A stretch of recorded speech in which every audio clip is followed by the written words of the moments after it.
got your son, Voss. Give us $1 million or he dies. Chris Voss had spent more than 2 decades in the FBI and 15 years negotiating hostage situations in places like New York, the Philippines, and the Middle East. But that was the strongest opening line he had ever had to face in a negotiation. That's because he was at Harvard University sitting across the table from Robert Munchen, the director of the Harvard Negotiation Project. He was brought there to see how his field-tested techniques would hold up against some of the world's foremost negotiation experts. "Come on, give me the money or I'll cut your son's throat right now," Munchen said. Voss gave him a long stare, smiled, and then said, "How am I supposed to do that?" From there, Voss proceeded to dismantle the Harvard negotiators piece by piece by using the techniques he learned in the field. As it turns out, the techniques that you'll learn in Never Split the Difference are equally effective in the boardroom or on a sales call as they are in negotiating with terrorists. Here's how you can become a master negotiator by forgetting everything you know about negotiation. The problem with old school negotiation. The biggest leap forward in negotiation theory came from a book published in 1979 called Getting to Yes. Ironically, it was written by 2 researchers at the Harvard Negotiation Project, the same place Voss was invited to showcase his skills. The main assumption was that the emotional brain, with its unreliability and irrationality, could be overcome by taking a rational joint problem-solving mindset. But 2 guys in Chicago had other ideas. Amos Tversky was an economist and Daniel Kahneman was a psychologist. Together, they won a Nobel Prize by showing that man is indeed irrational and that feeling is a form of thinking. Basically, you cannot untangle the emotions from the man. This has far-reaching implications for everything you do in business. But until now, that groundbreaking finding hadn't made its way into the mainstream thinking on negotiation. In particular, they proved that all humans suffer from cognitive bias, which distorts our view of reality. They discovered over 150 ways this is true. 150. Kahneman wrote a best-selling book on the subject in 2011 called Thinking, Fast and Slow, which detailed their research. The essence of the book is that we have 2 systems of thought. System 1 is fast, instinctive, and emotional. System 2 is slow, deliberative, and logical. While you might believe you make decisions with your logical mind, you actually make them with your emotional mind and then rationalize that decision after. The entire essence of the model you're about to learn is that if you understand how to affect your counterpart's emotions, his inarticulate feelings, you can guide them to make the logical conclusions you want them to without them even knowing what is happening. This is powerful stuff, so I hope you're paying attention. Number 1, mirroring. If you view negotiation as a battle of arguments, you'll spend most of the time listening to the voice in your head. You'll be coming up with counter-arguments while your counterpart is speaking and listening to your own voice while you are speaking. But as a world-class negotiator, that's not what you're going to be doing at all. You know that your sole and all-encompassing focus is the other person and what they have to say. In order to get them comfortable opening up to you, you'll need to start with the sound of your voice. Your tone. There are 3 voice tones available to you. The late night FM DJ voice, which is exactly what you think it is, and I'm not going to attempt it. The positive, playful voice, and the direct or assertive voice. In almost every situation, you'll want to start off using the positive, playful voice. This is the voice of an easygoing, good-natured person. The key is to relax and smile as you're talking, even on the phone. Why? Because when people are in a positive frame of mind, they think quickly and emotionally and are more likely to collaborate with others. You'll create this effect in both yourself and your counterpart by talking this way. Now that you've got them in a relaxed state of mind, it's time to start using one of the most powerful tools you'll have in negotiation: mirroring. As Voss describes it, mirroring is essentially imitation. It's a behavior human beings and other animals use to comfort each other. You can mirror speech patterns, body language, vocabulary, and tone of voice. In natural settings, we don't even recognize it happening. The only time you'll recognize it is when a clumsy salesperson starts blatantly mimicking what you're doing. In negotiation, and in particular at the FBI, the focus is only on the words. You repeat the last 3 words, or the critical 1 to 3 words the other person just said. By repeating back what people say to you, you are triggering the mirror instinct, and your counterpart will start elaborating on what was just said to continue connecting with you. It's effective to get your counterpart to continue talking, but it's insanely effective to confront the other side without them feeling like they're being confronted. There are 4 simple steps to the technique. Number 1, use the late night FM DJ voice. Number 2, start with "I'm sorry." Number 3, mirror. Number 4, silence. Don't talk for at least 4 seconds, which will feel like an eternity for the mirroring to work its magic. And number 5, repeat. "I'm sorry, you want me to go take on this additional project this week?" Number 2, labeling. Emotions in negotiation are your friend, especially your counterpart's emotions. The very best way of dealing with them is to bring them to the foreground of the conversation by labeling them. You spot the emotion or feeling, turn it into words, and then calmly and respectfully repeat it back to them. Voss calls this tool tactical empathy. It helps you learn where the other side is coming from, why their actions make sense to them, and what might move them to see things your way. There are 2 powerful reasons you want the other side to wrestle with their emotions. First, psychological studies have shown that applying rational words to emotions activates a different part of their brain than the emotion itself. So if you get an angry person to think about the fact that they are angry, they will slow down and diffuse the intensity of the emotion. Second, you are validating your counterpart's emotion by labeling it. Labeling should always start off with roughly the same words. It seems like, it sounds like, it looks like. Be sure to never use the word "I," because that makes it seem like you are more interested in yourself and will get their guard up. So it might sound something like this. "It sounds like you're angry about the price we charge you for this project." The last step, just like it was in mirroring, is silence. Resist the urge to expand on what you just said.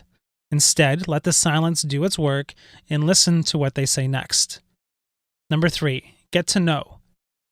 Your goal at the beginning of the negotiation is to get to know as quickly as possible. Obviously, you want to get to yes eventually, but most people make the mistake of trying to get there too quickly. If you've ever found yourself on the phone with a telemarketer who has tried to ask you softball yes questions in order to get you to say yes to their sales pitch, you'll know why this doesn't work. Do you care about children in Africa, Mrs. Smith? For world-class negotiators like you, no is pure gold. There are a few reasons for this. First, no doesn't mean never. It usually means "I'm not ready to agree," "You're making me feel uncomfortable," "I need more information," or one of several other things. Second, no clarifies what your counterpart actually wants. It's much easier to come to an agreement when you start eliminating what they don't want. Lastly, and most importantly, it gives them a feeling of control. One of our universal needs as human beings is autonomy. We need to feel in control. When your counterpart understands that they have the permission to say no to your ideas, they calm down and are more receptive to the entire process. In extreme cases, you might even want to force them into a no to get them to open up. For instance, you might intentionally mislabel one of their emotions or desires by saying something crazy like, "It seems like you want this project to fail," which of course can only be answered negatively. Number 4, that's right. The turning point in any negotiation is when your counterpart feels understood, feels positively affirmed for that understanding, and they say the magical 2 words every negotiator wants to hear. That's right. Up until this point, the only thing you've been doing is getting them to open up to you so you can understand exactly what they want and why they want it. By saying "that's right," they feel like they've assessed what you said and labeled it correct by their own free will. They've embraced what you want them to embrace. As a quick sidebar before we move on, "that's right" is not the same as "you're right." If they say "you're right," you still have plenty of work left to do because it means they haven't made your thinking their own. When you feel like you're ready, use a summary to trigger that response. A good summary is a combination of re-articulating the meaning of what they said and the emotions underlying that meaning. Remember, you are articulating their worldview, not yours. People want to be understood.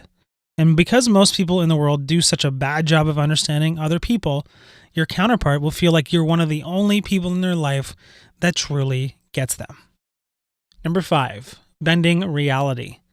In order to negotiate a great deal, you need some extra strategies up your sleeve. One of the most powerful techniques is to persuade your counterpart that they have something concrete to lose if the deal falls through. Here are some tactics and strategies to bend reality in your favor. Number 1, anchor their emotions.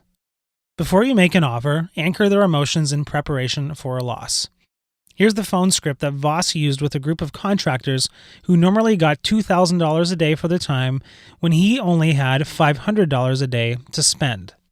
"I've got a lousy proposition for you," I said, and paused until each asked me to go on.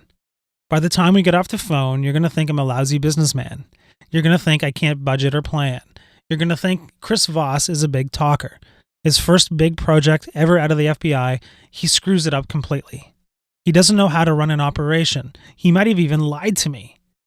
And then, once I'd anchored their emotions in a minefield of low expectations, I played on their loss aversion.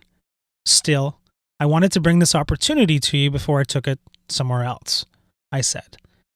The conversation shifted from being cut from $2,000 to $500 to how not to lose $500 to another guy.